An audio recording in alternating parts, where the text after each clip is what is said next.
আসসালামু আলাইকুম দর্শক, আমি খোকন আহমেদ নতুন একটা ভিডিওতে সবাইকে স্বাগত জানাচ্ছি। দর্শক, আমি আছি এই মুহূর্তে থাইল্যান্ডের রাজধানী ব্যাংককের সুবর্ণভূমি এয়ারপোর্টে। তো ব্যাংককের সুবর্ণভূমি এয়ারপোর্টে আমি যাব 180 কিলোমিটার দূরের বন্দর শহর পাতায়া। পাতায়া যেতে হলে ব্যাংকক এয়ারপোর্টে এসে নিচতলা আসবো, তারপরে 8 নম্বর গেটের পাশে পাতায়ার বাস কাউন্টার আছে, টিকিট কাউন্টার আছে, সেখান থেকে টিকিট কাটবো। টিকিট কাটার পর হয়তো বা আধা ঘন্টা বা 1 ঘন্টার মতো ওয়েট করা লাগতে পারে। তারপরে আধা ঘন্টা বা 1 ঘন্টা ওয়েট করার পরে আমাদের যখন সিরিয়াল আসবে, আমাদের যে টিকিটের মতন টাইম দেওয়া থাকবে কোন টাইমে আমাদের বাসটা ছাড়বে। বাস কিন্তু 20 মিনিট পর পর ছাড়ে, কিন্তু টিকিটগুলো 1 ঘন্টা আগে প্রায় শেষ হয়ে যায় আর কি। তো আমি টিকিট কাটার 1 ঘন্টা পরে আমার বাস ছাড়ার টাইম, তাই আমার 1 ঘন্টা টাইম অলরেডি হয়ে গেছে। এখন আমি যাচ্ছি বাসের দিকে। আপনারা 8 নম্বর গেট দিয়ে বের হয়ে যাবেন। টিকিট কাটার পরে আপনি যখন বাসে উঠবেন তখন 8 নম্বর গেট দিয়ে বের হয়ে সামনে মেন রোডে আসলেই বাস পেয়ে যাবেন। আমি আপনাদেরকে বাসটা দেখাচ্ছি, আমি যাচ্ছি বাসের ওই দিকেই। এই হলো বাস। এই বাস দিয়ে আমরা চলে যাব পাতায়া। তো প্রথমে লাগেজগুলো ভিতরে দিয়ে দিব, তারপরে সিটে যেয়ে বসবো। আর সিটে সবাই বসার পরে বাসের দরজা একদম লক করে দিবে, একদম ডাইরেক্ট চলে যাবে পাতায়া। তার মাঝখানে কোনো থামাথামি নেই।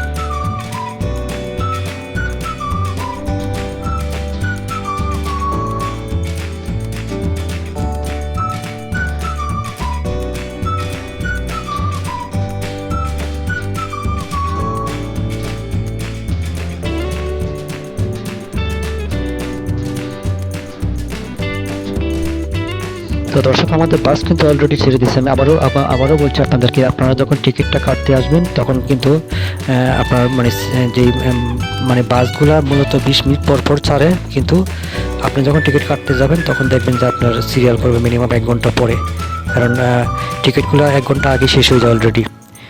তো এখানে আপনি টিকিট কাটার পরে আপনি কিছুক্ষণ সময় ওয়েট করবেন, তারপরে যখন টাইম হবে তখন আপনাদেরকে বলবে যে 8টার বাস বা 9টার বাস, যে টিকিট যারা কাটছেন তারা চলে আসেন, চলে যান বাসের দিকে।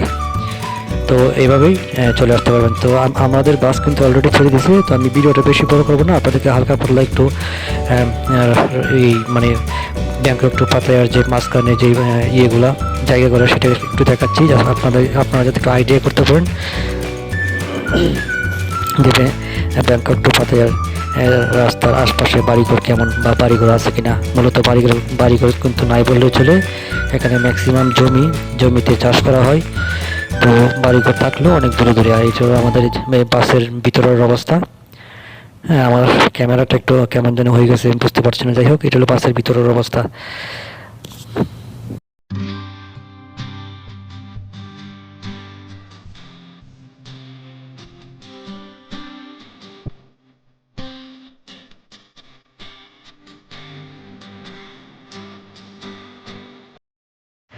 দর্শক, বাস ছাড়ার 1 ঘন্টা পরে আমাদের এই পাহাড়ের জায়গাটা পাবো আমরা। হ্যাঁ, তো মূলত ব্যাংকক থেকে পাতায়ার একদম লাস্ট যে বাস কাউন্টার, সেখানে যেতে আমাদের প্রায় 2 ঘন্টা সময় লাগে, সর্বোচ্চ 2 ঘন্টা সময় লাগে।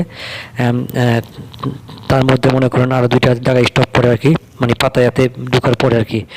মানে পাতায়া ঢোকার আগে কোনো জায়গায় কোনো ব্রেক করা হয় না। পাতায়া ঢোকার পরে 3টা জায়গায় স্টপ করা হয়। তো লাস্ট স্টপে যেতে যেতে 2 ঘন্টার মতো সময় লাগে আর কি।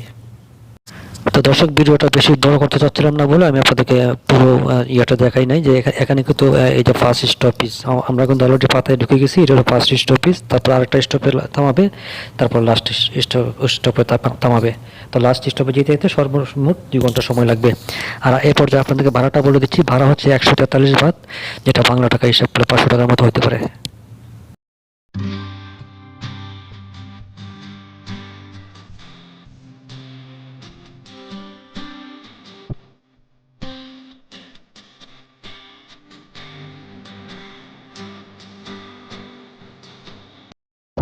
তো তো দর্শক, এরপর যে আপনাদেরকে বলছি, ব্যাংকক থেকে পাতায়া লাস্ট সীমানা যেতে এই যে এরকম একটা মানে পড়ে, আন্ডারগ্রাউন্ড রাস্তা পড়ে।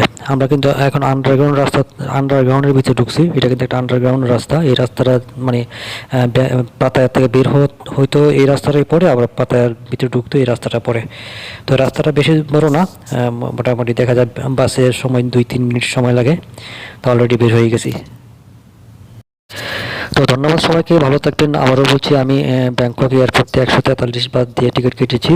এখানে ব্যাংকক থেকে পাতায় আসতে আমার সময় লাগছে সর্বমোট 2 ঘন্টা। আমরা যেখানে বাসটা লাস্ট থামাবে সেখান থেকে জমতেন পিছে যেতে মাত্র সময় 5 মিনিট লাগে হেঁটে যেতে। তো সবাই ভালো থাকবেন, ধন্যবাদ সবাইকে। আপনারা এইভাবে ব্যাংকক এয়ারপোর্ট থেকে পাতায় একদম খুব সহজে চলে আসবেন। এই যে হচ্ছে আমাদের বাসের অবস্থা। আমরা কিন্তু অলরেডি চলে আসছি এই পাতায়া বাস কাউন্টারে। এখান থেকে জমতেন পিচ একদম কাছে, 5 মিনিট লাগে হেঁটে যেতে।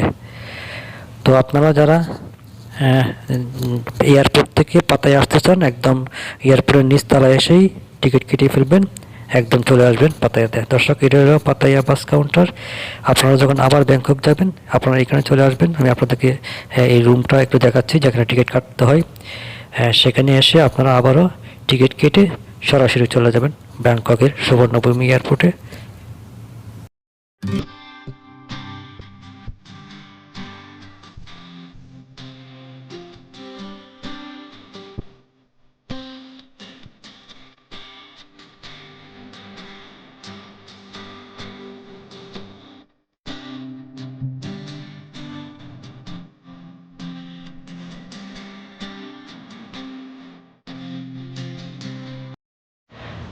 দর্শক, এখানে সিটগুলো দেওয়া আছে। এখানে যে অনেকে বসে আছে দেখতে পাচ্ছেন, তার পাশে কিন্তু রুমটা। এই রুমের ভিতরে ঢুকলে আপনার টিকিট কাটতে পারবেন। এখানে অনেকে টিকিট কাটার জন্য লাইনে দাঁড়িয়ে আছে। আর এই যে বাসগুলো দেখতে পাচ্ছেন, এখানে কিন্তু আপনার আসলে অনেকগুলো বাস দেখতে পাবেন। এই যে সুবর্ণভূমি এয়ারপোর্ট লেখা আছে, এখান থেকে টিকিট কাটবেন, তারপরে চলে যাবেন আবার ব্যাংকক এয়ারপোর্টে।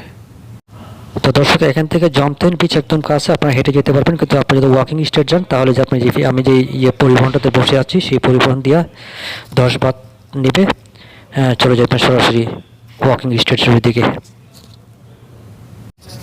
আর এই বাস কাউন্টার থেকে ওয়াকিং স্টেটের দূরত্ব হচ্ছে 5 থেকে 6 কিলোমিটারের মতো আর কি। আপনারা এই রাস্তাটা পার হয়ে এরকম পরিবহন পেয়ে যাবেন। তো ধন্যবাদ সবাইকে, ভালো থাকবেন।